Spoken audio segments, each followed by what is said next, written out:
Hello, everyone. Welcome back to the channel. And I said I'd go live whenever some more news came in. And indeed, Tottenham Hotspur have got over the line with one that we hadn't heard about for quite a long time. But he's been on our lists since all the way back into last January and beyond. Randal Kolo Muani. David Ornstein broke the news, and Fabrizio Romano has followed him. It is a here we go situation. Randal Kolo Muani signing for Spurs from Paris Saint-Germain. Loan move with an option to buy, not mandatory. So it's not an obligation to buy. It is an option to buy for Randal Kolo Muani. Very exciting forward player, can play all across the front line.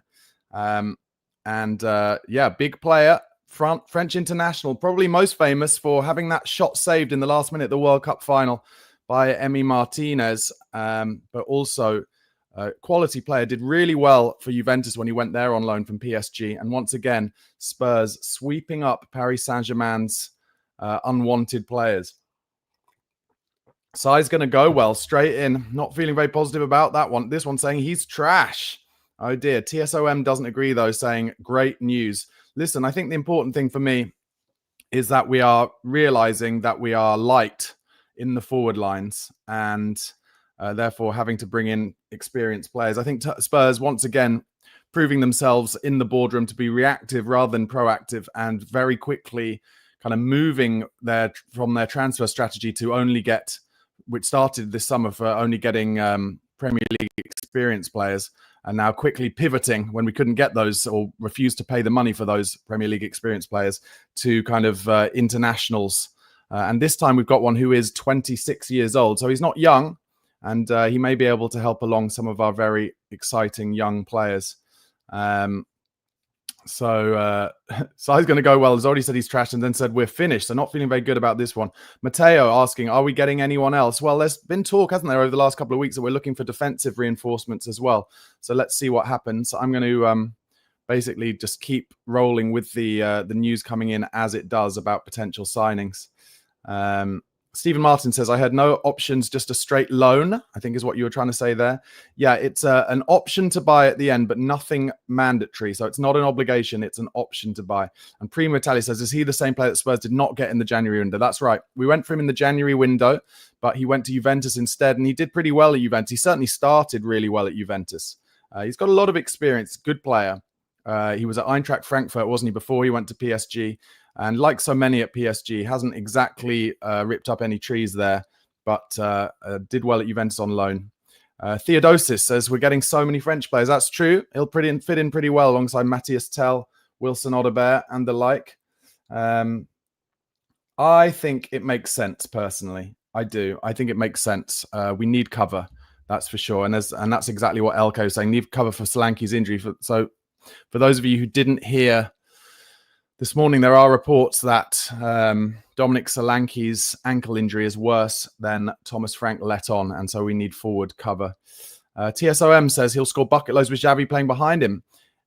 Playing him in, sorry. Exciting times. Well, Sai's going to go well, disagrees with you. So Sai's going to go well. Will you get in the comments and tell us why you think Kolo Muani is so bad? Why you think this isn't a good signing? And TSOM, maybe you can get back in the comments as well and tell us why you think he will be a good signing for Spurs. He certainly kind of fits in with what we've been going for recently, which is a flat, athletic, quick, pacey forward players. Sammy says it's a straight loan. Good that it isn't an obligation. Yeah, we can see how he does. And 30 winter 12 says, so now that window shuts soon, Levy decides to sign players. You have to be kidding me. Well, are you surprised? 30 winter 12, that's the way that Daniel Levy does his business. He still lives in the past and thinks that waiting till the last day is the best deal you get done. Mind you, he's not alone, is he? If you look at the Alexander Isak thing, you look at Johan Wissa, they're making their moves today. It is brinksmanship from all the chairmen. They like to try and basically outdo each other and get the best possible deals they can. And that's why it does all happen on the last day. I mean, Spurs have basically not sold anyone. They're going to have to get some people out of the club today, surely, like Bissouma and Solomon and Hill. Although, as I said on my video this morning, the latest on Brian Hill is that Girona will try and pick him up on a free, hoping that Tottenham are just going to terminate his contract, which we probably will, because we're terrible sellers of players and we've terminated so many contracts over the last few years. Steven says, another player that can be great with the right attitude. The right attitude is the key thing.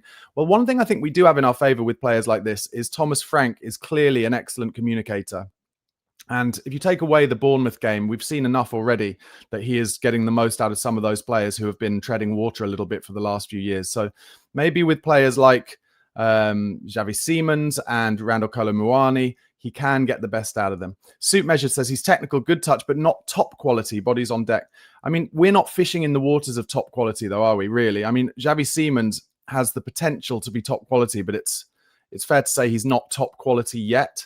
And Randal Kolo Muani, I think, he has a lot of, he has a good high ceiling, but maybe he's just never quite shown it at the big clubs he's been at.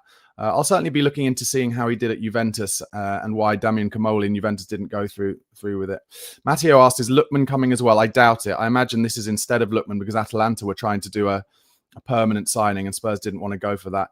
Nico23 does ask, do you think he'll have an attitude problem? Well, hopefully that's what Stephen Bradford answered just there. And Godfrey says, good signing adds depth and firepower. Yeah, I think we need that. And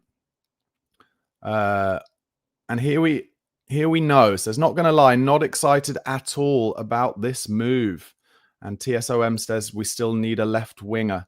So there's a little bit of a little bit of back and forth, isn't there? Spurs fans not all ecstatic about this. But Fabrizio Romano says, Randal Kolo Muani to Tottenham. Here we go. Deal done for loan move with option to buy. Clause not mandatory. Paris Saint-Germain accepts Spurs' proposal as Kolo Muani wanted the move and out of the PSG project. Ali Gold says, Spurs to sign Randal Kolo Muani on loan to bolster Thomas Frank's attacking options. No option or obligation to buy, as per David Ornstein. So that disagrees with what Fabrizio Romano was saying. Gives Tottenham another forward up front if Solanke's ankle doesn't settle, and he can also play on the wings. Let's see what else people are saying. Rory Smith on Twitter says, Kolo Muani, good signing for Spurs. Elliot, a good signing for Villa. Wissa, overpriced, but a good signing for Newcastle. Buying a goalkeeper, good idea for Manchester United. Jay Harris from The Athletic says, Spurs have agreed a loan deal with PSG for Randal Kolo Muani. Strengthens Frank's attacking options, but raises concerns over how serious Dominic Solanke's ankle injury is. Yeah, I think that's fair to say. Ben Yusin says, proper striker, let's go. And Suit Measured again says, is he any worse than Rishi and Solanke at present? Listen, Solanke is getting some stick almost because he's not playing. Solanke is a brilliant striker. He holds the ball so well. And frankly, we are missing the ability to hold up the ball a lot at the moment. Got a super chat from Matthew Spencer. Thank you so much. There's 3 attackers who walk into the starting 11, top window. I like that positivity. Listen, for me, I'm gonna wait until I see them in the flesh. I'm gonna wait till I see Xavi Simons in the flesh and Randal Kolo Muani in the flesh. But I think a lot of us were a little bit underwhelmed by Mohamed Kudus at first. We'd heard from West Ham saying he wasn't very good. Well, he's been excellent. I really like him. And if Randal Kolo Muani kind of slots in and is able to hold the ball up in the final third anywhere similar to the way that Mohamed Kudus has been able to, then I think it could be a really good signing for Spurs. Laxmant says, someone needs to be dropped from the Champions League squad now. Who should that be? I mean, presumably it'll be Basuma, will it? But let's see what happens. Smithy says, fantastic. Koi's N17, thank you for your comment. Says he's a player, will score goals for sure. International player needed. I'm just going to check. There's lots of notifications coming in. Crystal Palace have registered an interest in Manor Solomon. That would make sense. That'll probably be a loan deal, I would have thought, if he's going to go there. I'm really surprised that Leeds haven't come in for Manor Solomon, to be honest. Mark T, another one asking if we'll still go for Lookman. I'd be very surprised indeed. I don't know, with lots of people saying how badly they want Ademola Lookman. For me, I just wonder, he hasn't done it in the Prem before. He didn't do it at Everton or Fulham, really. Somebody did say to me, I think on TikTok earlier, Mo Salah didn't make it the first time in the Prem at Chelsea, but he came back a lot younger when he came back to the Prem than Ademola Lookman is. I don't know. I could be wrong, but who knows? Scott Spurs says, I'm not sure he's done anything since the World Cup, so I do have my reservations. Hopefully he can fulfill his potential at the Lane. Yep, I agree. Listen, I think with these kind of athletic players, what we need from them is to just bring a bit more creativity, a bit more excitement, and offer up another option. Because against Bournemouth, it was far too easy to just press us away from the left-hand side. I have been wondering secretly whether if Nottingham Forest came in for Brennan Johnson with anywhere near the kind of money that we paid him for, paid them for him. Whether that might be a move Spurs were willing to do, but maybe not. Benyason says it's been a really good window, to be fair. A lot of people are very angry about the window. I'm not sure. I think maybe one or two others. If we got one or two others through the door today, that would be a really brilliant window. Robin T, why not Wissa? Because Newcastle, he wanted to go to Newcastle, didn't he? Sai's going to go well saying about why you don't rate Kolo Muani. Says he's like Nicholas Jackson, can't finish, can't dribble, just bad. In which case, why did he get a big move to PSG? Why did he get a big move on loan to Juventus? If he's that bad, he can't be that bad, can he? Let's see. Dev Sol says, where has Kolo Muani been good? Tell me stats that show this guy's good. And if Enrique thinks you're not good enough. Yeah, I mean, fair enough. He must have been pretty good at Eintracht Frankfurt to get the big move, I guess. But let's have a look.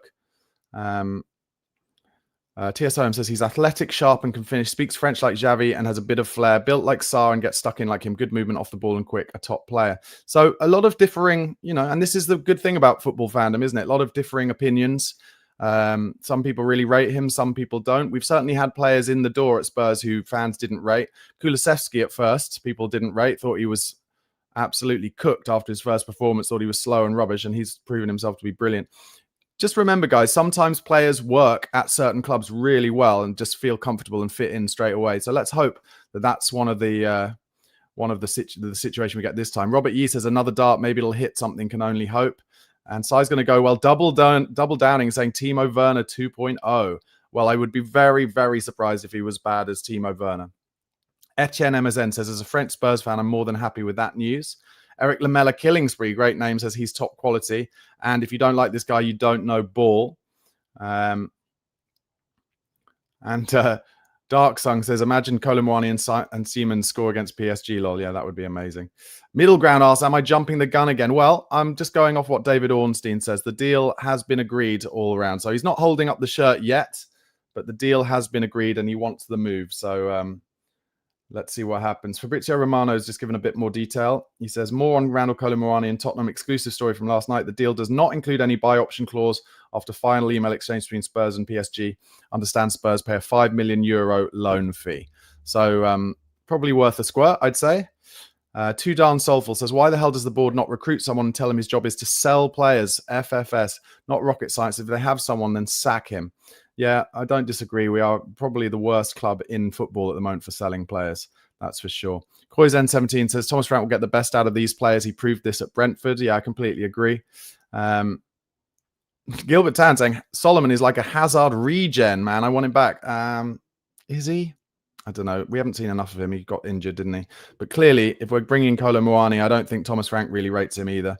I think Spurs are looking to get money for him as it will be pure profit, realistically. And Davo says there was a time when Muani would have been considered out of our league. That's probably true, but that's the reality, isn't it? The the ups and downs of footballers' form is really what makes fans think whether they're good or not. But you can play badly at one club and then play really well at another. So it'll be interesting to see what happens. Undone Sum says we need 3 strikers at the club minimum. He seems decent and different to our others. That's a good point. Graham Gilbert says, Barnaby, that's a sensible signing, Kolo Muani. A loan with an option to buy gives us options. We don't know how long Solanke is out. Richie is injury prone. Nor am I 100% on those players. Yeah, fair enough. Joe Buck, it's a low risk, no obligation, perfect for Levy. Remember World Cup coming up. Are you saying World Cup coming up as in, so Kolo Muani will want to show his best form? In which case, yeah, that's probably a good point. Sheesh says, Solomon was so good for us with Ange early that season, then he got injured. I don't see why people have forgotten this. I think, are you mainly just talking about that Burnley game? He got a couple of assists to Son in a Burnley game, but it was a pretty small sample size, I have to say. Laxmanth, are you talking about Kolo Muani, saying he's a beast presser, hopefully? Dev Sol says, who else in for Kolo Muani? Probably nobody. Well, Juventus were trying to get that deal done up until yesterday, but they didn't like the terms of the deal, so they pulled out. Matthew says that Kolo Muani is a massive upgrade on Tell and Odebear. Well, that's what I was saying at the beginning, is maybe he can take some minutes starting off Johnson, Tell and Odebear, and then I think Tell and Odebear will become excellent players. I really do. I think they'll become really good players. John Hayes says, won't believe it until he's holding up the shirt. I think he will be holding up the shirt, that's for sure. And Nova says, hey, Barnaby, what do you think about the journalist Matt Law? He's the one who said there would be no more incomings into Tottenham. Yeah, I did say at the time, I wondered whether maybe that was just a little bit of Tottenham briefing to say that so that, clubs didn't try and rinse us for money. Matthew Spencer, thank you for the super chat again, says no buy option means Levy still has cash to spend. Yeah, that's a good point. Maybe there could be some more dealing going on towards the end of the day. That would be good. But I think it's fair to say that we're not going to be getting any of those kind of big names that we were talking about, the likes of Morgan Rogers, etc., etc. Koizen17 says my pet rabbit was better than Werner. Werner wasn't great. That's for sure. He really wasn't great. Yakona says Muani will surely cook. Let's hope so. And Gilbert Tan says, I want that Kolo Muani, Matthias Tell, Odebear link up. Future France front three. All right, guys, thank you so much for joining me for this live show. Looks like we got another one through the door. Randal Kolo Muani coming from Paris Saint-Germain via Juventus. £5 million loan fee with no obligation. So it seems like a good deal for Spurs. If Thomas Frank can put his arm around him, get the most out of him, that could be an exciting signing. As I mentioned this morning in my video, any more deals that look like they're going to cross the line for Spurs, I'll jump back on another live show between now and 7 p.m. And hopefully Spurs can maybe bring in the likes of a Nathan Ake or an Akanji from Man City, some centre-back cover. And you never know. Maybe Daniel Levy will surprise us with something big, but probably not, as Daniel Pender says, settling for shite again. So a bit of negativity in the Spurs fan base, but I'm choosing to be positive. I think it's a good signing. Let's see how he does. Come on, you Spurs.